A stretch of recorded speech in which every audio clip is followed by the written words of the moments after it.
Welcome back mga kaltab. Ito na naman po ang inyong lingkod, si Mr. Destiny. At syempre magbibigay tayo ng pinakamagandang update po ngayon sa social media. Well, pumunta nga po raw ng LA si Alden Richards. Ito po yung pinaka-latest post niya mga kaaldab na nasa Los Angeles, California. Nga po si Alden na kung saan doon nga po nakatira ang kapatid niyang si Rod. Ngayon mga kaaldab, marami na naman pong komento, marami na namang sinasabi na hindi daw kasama ni Alden Richards ang pamilya Polkerson. Mag-isa lang daw pong pumunta si Alden, wala po daw siyang kasama. Wala naman pong problema yon. Sabi ko nga po sa inyo dito po sa channel ni Mr. Destiny, nire-respeto naman po natin at ginagalang ano man po yung maging desisyon o mga kaganapan po sa kanila.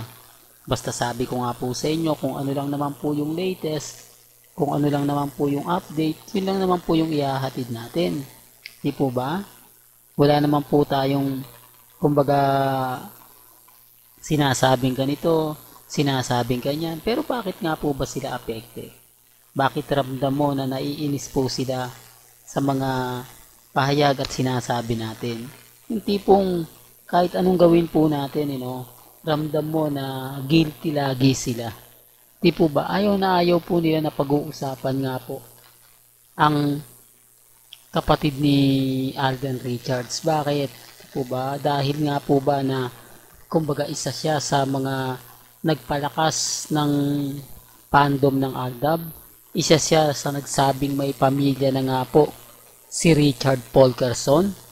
Hindi, real talk to mga ka-Aldab. Alam ko, walang maniniwala sa atin. Alam ko, maraming magsasabi, hindi, fake news ka na naman.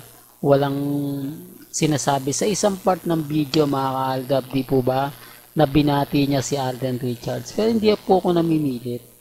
Sabi ko nga po sa inyo, kung ano lang po ang mga nababasa ninyo, nakikita po ninyo, napapanood ninyo, yun lang naman po yung ina-update natin eh. Kaya nga sabi ko sa inyo, matik na yan, napupunta talaga si Alden Richards sa kapatid niya sa LA. Kasi nandyan na siya eh. Hindi po ba? Nandyan na siya sa time na bibisitahin niya. Kaya nga po yung iba naniniwala po sa atin. Di natin masisisi kapag yung sinasabihan nila na hindi, pakana lang yan ni Mr. Destiny. Kumbaga, kamag-anak lang yan ni Mr. Destiny. Yung mga nagre-react sa kanya, yung nagtatanggol sa kanya. Common sense na lang po. Remind ko lang po sa inyo, wala po akong kamag-anak na nagko-comment po sa akin. Lahat po yun ay hindi ko po sa kanila sinasabi. Kasi alam ko na babatikusin lang po sila eh. Alam ko, hahanapin lang yung account po nila. Tapos sasabihin po nila na, o sasabihin po na kamag-anak ko, etc. etc. ko. Lagi kong pinapaliwanag kung bakit po maraming kumakampi po sa akin. Kasi yung mga ina-update ko, alam po nila eh.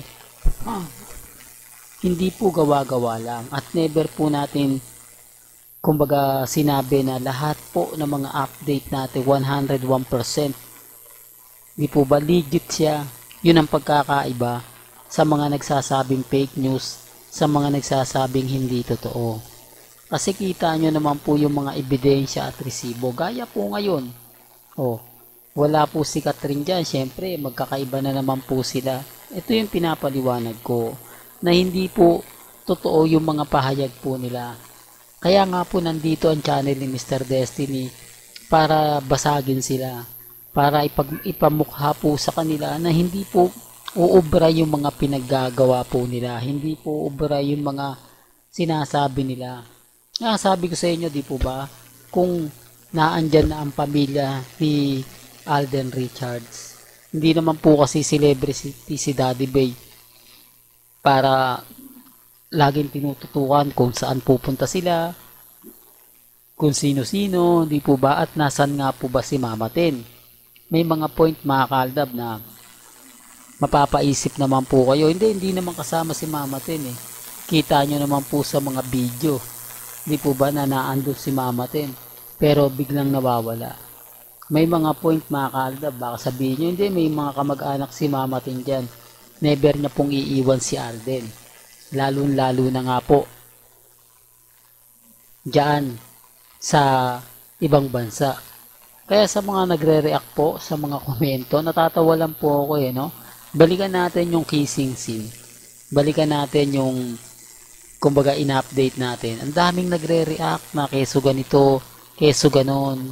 Pinapaliwanag ko lang po sa inyo, o pinapakita ko lang po sa inyo, na wala po talagang kissing scene na ganon. Di po ba? At kung totoo man po yung mga sinasabi nila, gawa na lang po nila yon. Halatang scripted po at hindi naman po maganda talaga.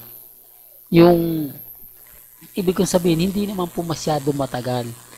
Ginawan lang po nila ng issue para maging komplikado. Normal lang na kissing scene, po ba? Normal lang yung mga bagay na ganon. Oh, tapos sasabihin nila, iba daw ang aksyon, iba daw yung reaksyon, talagang feel na feel daw po ni Alden Richards. Di po ba? Matatawa nga po kayo eh. Paano nalamang feel na feel eh? Hindi naman po nila, wala naman pong, kumbaga, masasabi natin ganon.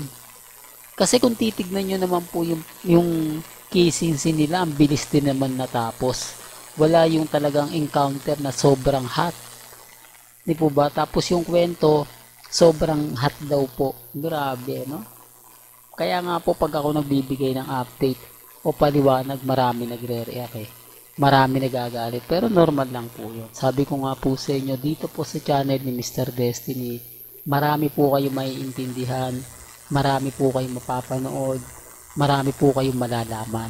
Mga bagay-bagay po patungkol sa pamilya ni Alden Richards at siyempre ni Maine Polkerson. Kaya nga po nandito tayo, inaabangan natin, makakuha tayo ng ganap, makakuha tayo ng update, agad-agad po ibabato po sa inyo. Agad-agad magbibigay tayo ng update. Kaya relax lang po ba, maging matatag, maging kampante. Huwag po kayong padadala. Ngayon pa na si Alden Richards kasama na ng kapatid niyang si Rod. Common sense na lang po ha. Malay nyo, andyan yung pamilya Polkerson. Di po ba nasa paligid lang? Well, hanggang dito na lang po ang ating latest updates. Kaya kung gusto nyo pa po ng pinaka-latest at sariwang update, abay tumutok lang po kayo dito po sa channel ni Mr. Destiny para updated po kayo sa mga latest at sa mga bagong video po na ilalabas po natin maya-maya lang. Kaya kung bago ka lang sa channel na to at isa kang true-blooded Aldab Nation na nagmamahal kina Mengay at Isoy, tama po ang channel na pinuntahan mo, kaya consider na po kitang bagong subscriber. At huwag mo kalimutang i-share ang mga video po natin sa mga mami, sa mga titas, at sa mga senyor. Hanggang sa muli, salamat po sa panonood at pakikinig.